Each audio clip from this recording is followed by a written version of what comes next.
ಜಾನ್ವಿಯವರೇ, ಅಲ್ಲ ಒಂದು ನಿಮಿಷಕ್ಕೆ ಒಂದು ಪ್ಲೇಟ್ ಮುಗಿಸೋ ಅಂಥವ್ರು ನೀವು ಇವತ್ತು ಯಾಕೆ ಸ್ಲೋ ಆಗಿ ತಿಂತಾ ಇದ್ದೀವಿ? ಹೀಗೆಲ್ಲ ಆಗ್ತಾ ಇದ್ರೆ ಹೇಗೆ ಆರಾಮಾಗಿ ತಿನ್ನಕ್ಕಾಗತ್ತೆ? ಯಾಕೋ ಜೀವನನೇ ಬೇಡ ಅನ್ಸ್ಬಿಟ್ಟಿದೆ.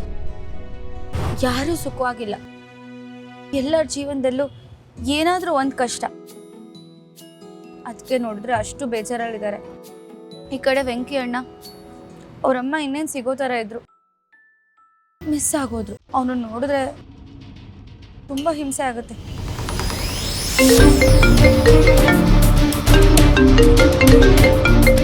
ಅಣ್ಣನೇ ಕಾಲ್ ಮಾಡ್ತಿದ್ದಾನೆ. ಹಲೋ ಅಣ್ಣ, ನಿನ್ಗೆ 100 ವರ್ಷ ಆಯಸ್ಸು ಕಣೋ. ಈಗ ತಾನೇ ನಿನ್ ಬಗ್ಗೆನೇ ಮಾತಾಡ್ತಿದ್ದೆ. ಅದೇ ನಿಮ್ ತಾಯಿ ಬಗ್ಗೆ ಮಾತಾಡ್ತಾ ಇದ್ವಿ. ಅಲ್ಲ ಕಣೋ, ಅವ್ರ ಫೋಟೋ ಕಳಿಸ್ತೀನಿ ಅಂತ ಹೇಳ್ದೆ, ನೀನ್ ಕಳಿಸ್ಲೇ ಇಲ್ಲ.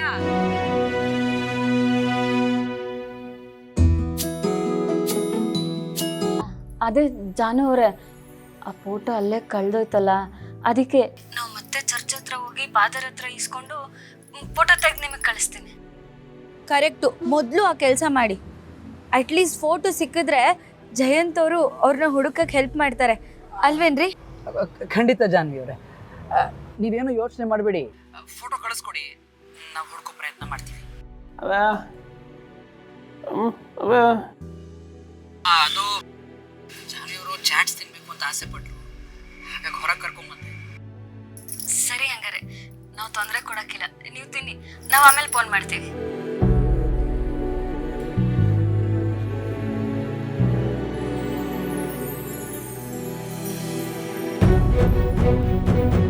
ವಿಚಾರ ಆಗ್ಬೇಡ.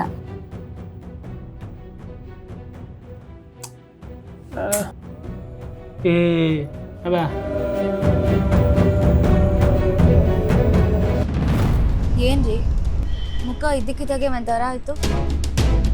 ವೆಂಕಿಯವ್ರ ಪರಿಸ್ಥಿತಿ ನೋಡಿದ್ರೆ ನನಗೆ ಅಯ್ಯೋ ಅನಿಸ್ತಾ ಇದೆ ಜಾನ್ವಿಯವರೇ. ತಾಯಿ ಇಲ್ಲದೆ ಬೆಳೆದ ತಬ್ಬಲ್ಲಿ ನಾನು. ತಾಯಿ ಪ್ರೀತಿ ಅನ್ನೋದೇನು ಅಂತ ನನಗೆ ಗೊತ್ತಿಲ್ಲ ಸರಿ, ಆದರೆ ಇರೋ ತಾಯಿನೂ ಕಳ್ಕೊಂಡ್ರೆ ಅದರ ದುಃಖ ಎಷ್ಟಿರುತ್ತೆ ಅನ್ನೋದು ನನಗೆ ತುಂಬ ಚೆನ್ನಾಗಿ ಗೊತ್ತಿದೆ. ಹೌದು ರೀ, ಅಣ್ಣನ ನೆನೆಸ್ಕೊಂಡ್ರೆ ತುಂಬ ಸಂಕಟ ಆಗುತ್ತೆ. ಎಲ್ಲ ಇದ್ದು ಏನು ಇಲ್ಲದೆ ಇರೋ ಥರ ಇದ್ದಾನೆ. ಆದಷ್ಟು ಬೇಗ ಅವ್ರಿಗೆ ಅಮ್ಮ ಸಿಗಬೇಕು. ಫೋಟೋ ಸಿಕ್ಕಿದ ತಕ್ಷಣ ಅವ್ರನ್ನ ಹುಡುಕ್ಸೋ ಪ್ರಯತ್ನ ಮಾಡಿ ಪ್ಲೀಸ್. ಹುಡುಕ್ಸೋದೇನೋ, ಅವರು ನನ್ನ ಹ್ಯಾಂಡ್ ಓವರ್ನಲ್ಲೇ ಇದ್ದಾರೆ. ನೀವು ಹೇಳ್ದಾಗಲೇ ಆಗಲಿಲ್ಲ. ತಾಯಿ ಮಗನ ಒಂದು ಮಾಡಿದ ಪುಣ್ಯ ನನಗೂ ಸಿಗಲಿ ಅಲ್ವಾ? ಆ ಕೆಲಸ ಆದಷ್ಟು ಬೇಗ ಮಾಡೋಣ. ಹೌದು, ಆದಷ್ಟು ಬೇಗ ಅವರಿಬ್ರು ಒಂದಾದರೆ ಸಾಕು. ಸರಿ, ಈಗ ಹೊರಡೋಣ. ನಂಗೆ ಸಾಕು, ಏನೂ ಸೇರ್ತಾ ಇಲ್ಲ. ಐ ಅಂಡರ್ಸ್ಟ್ಯಾಂಡ್, ಬನ್ನಿ.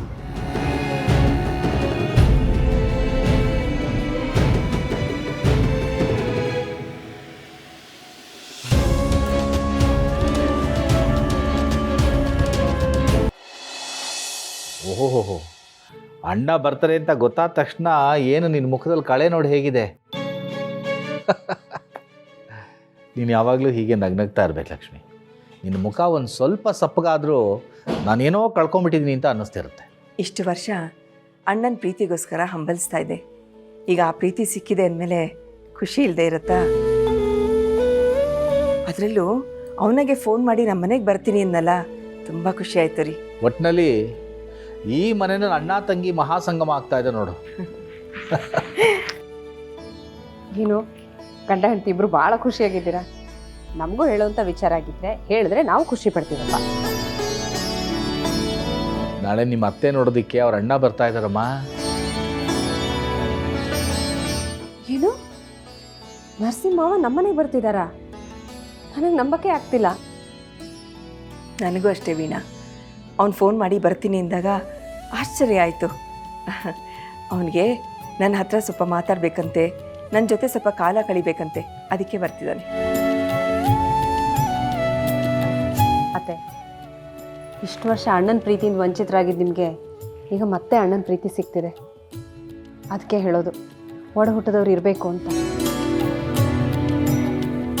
ನಮ್ಮನೆಯಲ್ಲೂ ಇಬ್ಬರಿದ್ದಾರೆ. ಒಂದು ದಿವಸನೂ ಆ ತಂಗಿ ಅಂದ್ರನ್ನ ಮನೆಗೆ ಕರೆದಿದ್ದಿಲ್ಲ, ಅಥವಾ ತಾವುಗಳು ಅವ್ರ ಮನೆಗೆ ಹೋಗಿ ಹೇಗಿದ್ದೀರಾ, ಎಲ್ಲ ಸರಿಯಾಗಿದೆಯಾ ಅಂತ ವಿಚಾರಿಸಿದ್ರು. ಅವಕಾಶ ಸಿಕ್ಕಿದಾಗಲೆಲ್ಲ ಅವರಿಂದನೇ ಲಾಭ ಪಡ್ಕೊಳಕ್ಕೆ ನೋಡ್ಬೋದು. ವೀಣಾ, ಕಲ್ತ್ಕೊಳ್ತಾನೆ ಬಿಡಮ್ಮ. ಕೈನಲ್ಲಿರೋ 5 ಬೆರಳು ಒಂದೇ ಸಮ ಇಲ್ಲ. ಅರ್ಥ ಮಾಡ್ಕೊಳ್ತಾನೆ ಬಿಡ. ಈಗ ನಿಮ್ಮತ್ತೆ ಖುಷಿಯಾಗಿದ್ದಾಳಲ್ಲ, ನನಗದು ಮುಖ್ಯ. ಅದು ನಿಜನೇ ಮಾವ. ಅತ್ತೆ ಖುಷಿಯಾಗಿರೋದನ್ನು ನೋಡೋದಕ್ಕೆ ಸಂತೋಷ. ಅತ್ತೆ ಒಬ್ಬರು ಆರಾಮಾಗಿದ್ಬಿಟ್ರೆ ನಾವೆಲ್ಲರೂ ಖುಷಿಯಾಗಿರ್ಬೋದು. ನಿಜ ಅಮ್ಮ, ನಿಜ.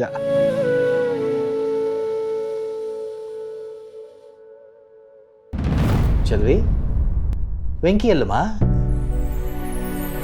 ಅದೇ ಮಾವ, ಅವ್ರ ತಾಯಿ ಫೋಟೋ ಕಳೆದೋಯ್ತಲ್ಲ, ಅದನ್ನೇ ಯೋಚನೆ ಮಾಡಿಕೊಂಡು ಬೇಜಾರಲ್ಲಿ ಕೂತವ್ರೆ.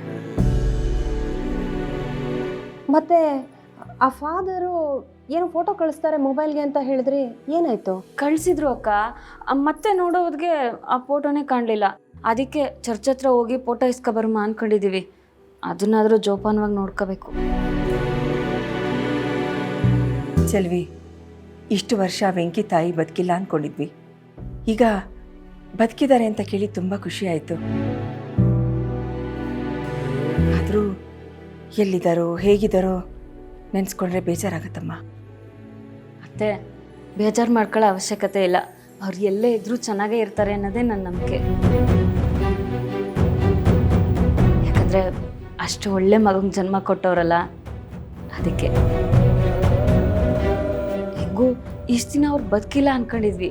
ಆದರೆ ಈಗ ಅವ್ರು ಬದುಕವ್ರೆ ಅಂತ ಗೊತ್ತಾಯಿತು. ಅವರು ವೆಂಕಿಗೆ ಬೇಗ ಸಿಕ್ಕೇ ಸಿಗ್ತಾರೆ. ನಿನ್ನ ಬಾಯಿ ಮಾತನಾಗಿ ಆಗಲಿ ಚಂದ್ರಿ. ಮತ್ತೆ ಅಮ್ಮ ಮಗ ಒಂದಾಗೋದನ್ನು ನಾವೆಲ್ಲ ನೋಡಿ ಖುಷಿ ಪಡೋಣ. ಚಂದ್ರಿ, ನಿಂಗೆ ಇನ್ನೊಂದು ವಿಷಯ ಗೊತ್ತಾ? ನಾಳೆ ನರಸಿಂಹವ ನಮ್ಮನೆಗೆ ಬರ್ತಿದ್ದಾರಂತೆ. ಹೌದಾ? ಓ, ಅಣ್ಣನಿಗೆ ಇಷ್ಟು ಬೇಗ ತಂಗಿ ನೋಡೋ ಆಸೆ ಆಗ್ಬಿಟ್ಟಾಯ್ತಾ?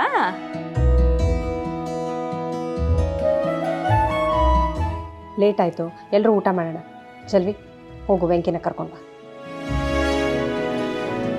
ರೀ